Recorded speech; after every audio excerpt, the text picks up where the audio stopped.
ইসলামে আপনি যা করবেন, আপনি মুমিন, আপনার জীবনে কোনো এমন থাকবে না যেটা ইসলামের বাইরে। সব ইসলাম। রাজনীতিও ইসলাম। ইসলামের ভিতরে কি রাজনীতি নাই? হ্যাঁ, আছে না নাই? যাদের হৃদয়ে আছে আল্লাহর ভয়, তারা কবু পথ ভুলে যায় না। আল্লাহর প্রেম ছাড়া এই দুনিয়ায় কারো কাছে কোনো কিছু চায় না। রাতের আধারে যারা সিজদাতে রয়, তো চোখের অশ্রুতে নদী যেন বয়। ছলনার হাত ছানি যতই আসুক, পিছনে ফিরেও তাকায় না। যাদের হৃদয়ে আছে আল্লাহর ভয়, তারা কবু পথ ভুলে যায় না। আল্লাহর প্রেম ছাড়া এই দুনিয়ায় কারো কাছে কোনো কিছু চায় না। ঠিক না ঠিক? এই জন্য যখন আমাদের কেউ ছিল না তখন ছিলেন কে? আবার যখন কেউ রবে না তখন রবেন কে? ভাইরা আমার, বাবাজিরা, এই জন্য আল্লাহর ডাকে সাড়া দিতে হবে। কার ডাকে সাড়া দিতে হবে? আল্লাহর ডাকে। নামাজে চলে যেতে হবে। নবী যা বলেছেন সে আদর্শ আমাদের বাস্তবায়ন করতে হবে। এই জন্য বন্ধু হবে দুইজন, এক নম্বরে আল্লাহ, দুই নম্বরে রাসূল, তিন নম্বরে আল্লাহ বলেন ওয়াল্লাযিনা আমানু, যারা ঈমানদার। কেমন ঈমানদার? নাম ঈমানদার হলে হবে না। আল্লাহ ব্যাখ্যাও করে দিলেন, সুবহানাল্লাহ বলেন। আল্লাযিনা আমানু আল্লাযিনা ইউকিমুনাস সালাতা ওয়া ইউতুনাজ যাকাতা ওয়া হুম রাকিউন, যারা নামাজ পড়ে এদেরকে বন্ধু বানাবা। কারণ সৎসঙ্গে স্বর্গবাস, অসৎসঙ্গে সর্বনাশ। বন্ধু যদি বিড়ি খায়, কয়েকদিন পরে দেখবেন ভালোটারও বিড়ি খাওয়া। ঠিক না ঠিক? ওই তুই একটু খা। আমি ছোটবেলা একবার এক বিয়েতে গেছিলাম, আমি যাওয়ার পরে আমারে ওরা সবাই মদ খায়, তো আমারে বলে তুই একটু মদ খা। তখন আমি হিপ শেষ করছি, একেবারে তাদের সাথে গেছিলাম। কই বেটা, হাফেজ হয়েছি কি মদ খাওয়ার জন্য হাফেজ হয়েছি নাকি বেটা? কোরআন শিখছি এই জন্য বেটা, তোর মদ তোরা খাইতে পারো, আমি খাবো না। কারণ আমি জানি এই পৃথিবীতে মদ খেলে আমার কেউ দেখবে না, ঘরের ভিতর তোদের সাথে খাইতে পারি, কিন্তু আমি জানি আমার আল্লাহ কিন্তু আমার ঠিকই দেখবে। পৃথিবীর কোনো মানুষ দেখে না, একজন দেখে, তিনি কি? যদি বলেন তিনি কে? এই ভয়টা যদি কারো অন্তরে থাকে, সেই ব্যক্তি গুনাহ করতে পারে না। জবেন পারে। কোরআন শরীফে সূরা হুজুরাতে আল্লাহ রাব্বুল আলামিন বললেন, কে সুন্দর কে কালো, কে ধনী কে গরীব, এগুলোর মাধ্যমে আমি আল্লাহর কাছে দাবি হওয়া যায় না, বরং আল্লাহর কাছে যদি দাবি হতে হয়, আল্লাহ বললেন ইন্না আকরামাকুম ইনদাল্লাহি আতকাকুম, যার অন্তরে যত বেশি আল্লাহর ভয়, তার দাম আল্লাহর কাছে তত বেশি। নবী বলেছেন আত্তাকওয়া হাহুনা, আত্তাকওয়া হাহুনা, আত্তাকওয়া হাহুনা। তাকওয়া হলো অন্তরের ব্যাপার, এটা অন্তরে থাকতে হয়। এটা শুধু উপর দিয়ে দেখালে হয় না। আজকে আমাদের চেহারা বড় ভালো, কিন্তু আমাদের অন্তর বড় কালো। আর হযরত বেলাল বড় কালো, কিন্তু তার অন্তর বড় ভালো। লুকমান হাকিম যার নামে আল্লাহ রাব্বুল আলামিন কোরআন শরীফে একটা সূরা নাযিল করে দিয়েছেন, সেই লুকমান হাকিম কালো না ধলা? কালো। এরপরে তার অন্তরটা বড় ভালো। সন্তানকে যে কথাগুলো বললেন আল্লাহ কোরআন শরীফে সেই কথাগুলো কোট করে দিলেন।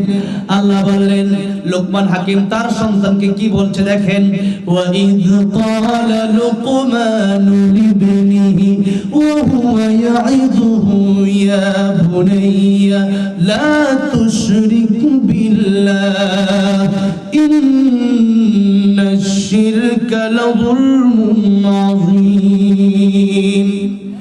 আল্লাহ বলছেন লুকমান হাকিম তার সন্তানকে বললেন, সন্তান তুমি শিরক করবে না, কারণ পৃথিবীতে যত গুনাহ আছে সবচেয়ে বড় গুনাহর নাম হলো শিরকের গুনাহ। সবচেয়ে বড় গুনাহর নাম কি? পীরের পায়ে সেজদা করা, মাজারে সেজদা করা। এগুলো আমাদের দেশে আছে না নাই? এগুলো বন্ধ করতে হবে। এগুলো যারা করে এগুলো মুশরিক। এগুলোর সাথে ঈমানদারের কোনো সম্পর্ক নাই।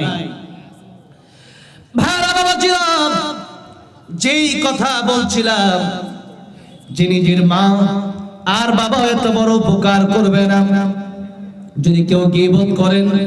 মা বাবা কিয়ামতের ময়দানে একটা নেকি দিতে রাজি হবে না, কিন্তু কেউ যদি একজনের সম্পদ নষ্ট করেন, বান্দার হক যদি নষ্ট করেন, গীবত যদি করেন, তাহলে আপনার কিয়ামতের ময়দানে অনিচ্ছা সত্ত্বেও আপনার নেকিগুলা, আপনার আমলগুলা তারে দিয়ে দেওয়া লাগবে। এটা আপনার বড় ক্ষতি হয়ে যাবে।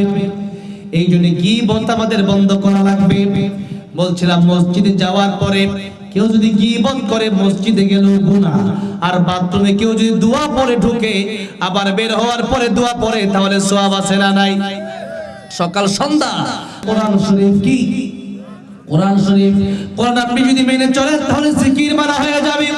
এই জন্য যেই কথা বলছিলাম, ইসলামে আপনি যা করবেন, আপনি মুমিন, আপনার জীবনে কোনো এমন থাকবে না যেটা ইসলামের বাইরে। সব ইসলাম। রাজনীতিও ইসলাম। ইসলামের ভিতরে কি রাজনীতি নাই? হ্যাঁ, আছে না নাই? এই যে দিনাজপুরে একদিন গেলাম ওয়াজ করার জন্য, সাজিদ আসিফ ভাই আছে এখানে, চলে গেছে ওকে। হ্যাঁ, ওই যে ভাইয়ের সামনে একজন আমাকে বলল যে হুজুর আপনি আজকে ওয়াজ করবেন কিন্তু রাজনীতি বলবেন না। আমি বললাম তাহলে কি কোরআন শরীফে নাই? আমার নবী 10 বছর মদিনার প্রেসিডেন্ট ছিলেন, ঠিক না? আবু বকর প্রেসিডেন্ট ছিলেন, ওমর প্রেসিডেন্ট ছিলেন, আমরা কেন প্রেসিডেন্ট হব না? বরং আমরা যদি প্রেসিডেন্ট না হতে পারি, তাহলে এই দেশে আল্লামা সাইদির মতো আলেমদেরকে শহীদ করে দেওয়ার মতো ক্ষমতা পাবে না। আর আমাদের হাতে ক্ষমতা আসলে দেশে কোরআন দিয়ে দেশ চলবে, দেশে শুধু শান্তি আর শান্তি আসবে। ঠিক না? ঠিক। আল্লাহ তুমি দেশে কোরআনের রাজ কায়েম করে দাও, জুড়ে বলো আমিন। ভাইরা বাবাজিরা, এই জন্য বলছিলাম যে আমাদের এমন কোন শব্দ নাই যে শব্দের জন্য আমাদের ইবাদত না হয়। এই যে 12 মাস, এই মাসের ভিতরে আল্লাহ রাব্বুল আলামিন নির্দিষ্ট সময় রেখে রেখে বিভিন্ন ইবাদত আমাদেরকে দিয়েছেন। এর মাঝে আল্লাহ রাব্বুল আলামিন বললেন যে বিভিন্ন মাস, বিভিন্ন সময়, প্রতিদিন দৈনিক সময়ের ব্যাপারে আমি কথা বলতেছিলাম। এই সময়ের কসম আল্লাহ রাব্বুল আলামিন করেছেন, বললেন ওয়াল আসর, সময়ের কসম। কিসের কসম? সময়ের কসম, মহাকালের কসম, ইতিহাসের কসম। এখানে সময় আছে। এই যে সময়ের কথা আল্লাহ এত গুরুত্ব দিলেন, সময় নিয়ে লম্বা আলোচনা আজকে আমি আর এত লম্বা আলোচনা করব না। 12টা 9 বেজে গেছে। আমি তো ভাবলাম যে 12টা মনে হয় বাজে নাই। আল্লাহ, বলবো আমি আল্লামা সাইদিও আজকে বলবো ইনশাআল্লাহ, কারণ এখানে আল্লামা সাইদির অসংখ্য ভক্ত আছে, আমি জানি। আমি বলবো ইনশাআল্লাহ। এরপরে আরো কিছু পর্ব আছে, সবই দেখি রাখার চেষ্টা করতে পারি কিনা। আমি সর্বোচ্চ 12:30 টাইম আপনাদেরকে চেয়ে নিচ্ছি। এই সময়ের গুরুত্ব আমাদেরকে দিতে হবে, কারণ ইবনে কাইয়িম রাহমাতুল্লাহ আলাইহি বলেছেন যে সময় চলে গেল, এটা হলো স্বপ্নের মতো। এটা কিসের মতো? স্বপ্নের মতো। আপনি তো লক্ষ্য করেন আপনার পিছনের সময়ের দিকে, এক সময় আপনি কত সুন্দর খেলাধুলা করতেন, মা আপনাকে আদর করতো, বাবা আদর করতো, শৈশবকালের দিকে তাকান, এগুলো আর ফিরে আসবে না? ফিরে আসবে? আর সামনের সময় যেটা, এটা হচ্ছে আপনার আকাঙ্ক্ষা শুধু। কিন্তু আপনার যতই আকাঙ্ক্ষা আপনি করেন, একদিন এই জীবনে আপনাকে পাড়ি দিয়ে কবরে যেতে কেউ বাঁচতে পারবে না। কুল্লু মান আলাইহা ফান ওয়া ইয়াবকা ওয়াজহু রাব্বিকা যুল জালালি ওয়াল ইকরাম। চলে যেতে হবে সবাইকে। এই জন্য আল্লাহ নবী বলেছেন, আকাঙ্ক্ষা যতই করো, শেষ আকাঙ্ক্ষা শেষ না হতে পারে। দুনিয়ার মানুষকে একবার মূর্তি সোনা যদি দেওয়া হয়, সে ব্যক্তি চিন্তা করবে আরেকটা মার সোনা কিভাবে আমি পাবো। শুধু একটা মার কেন, একটা দুনিয়া যদি মানুষকে দেওয়া হয়, সে ব্যক্তি চিন্তা করবে এরকম আরেকটা দুনিয়ার ক্ষমতা যদি আমি পেয়ে যেতাম তবেই ভালো হতো। নবী বলেন, বনি আদমের চাহিদা কবরে যাওয়ার আগ পর্যন্ত মিটবে না। কোন থেকে যাওয়ার আগ পর্যন্ত? যেদিন কবরে যাবে সেদিন দেখবে তার কাপড়ের কোনো পকেট। এত সম্পদ, এগুলো কি কাপড় দিয়ে দেওয়া হবে? বলেন, দেওয়া হবে না। এই জন্য বলেছেন, গিনাকা ক্বাবলা ফাকাদিক, সম্পদটাকে তোমরা গনিমত মনে করবা। কি মনে করবা? আল্লাহর পক্ষ থেকে তোমাদেরকে সম্পদ দেওয়া হয়েছে। এই সম্পদের মালিক চিরজীবন কেউ থাকতে পারে না। এই সম্পদের মালিক আজ আপনি আছেন, আগামীকাল আপনার ছেলে হয়ে যাবে, আপনার ছেলে থাকলে কয়েকদিন পর আপনার নাতি হয়ে যাবে। চিরকাল এই ক্ষমতার মালিক আমরা কেউ নয়, একজন তাবারাকাল্লাযী বিয়াদিহিল মুলক ওয়া হুয়া আলা কুল্লি শাইইন কাদির। চিরস্থায়ী ক্ষমতার মালিক একজন, তিনি কে? মালিক একজন, তিনি আল্লাহ। আমরা গোলাম। আমরা কি?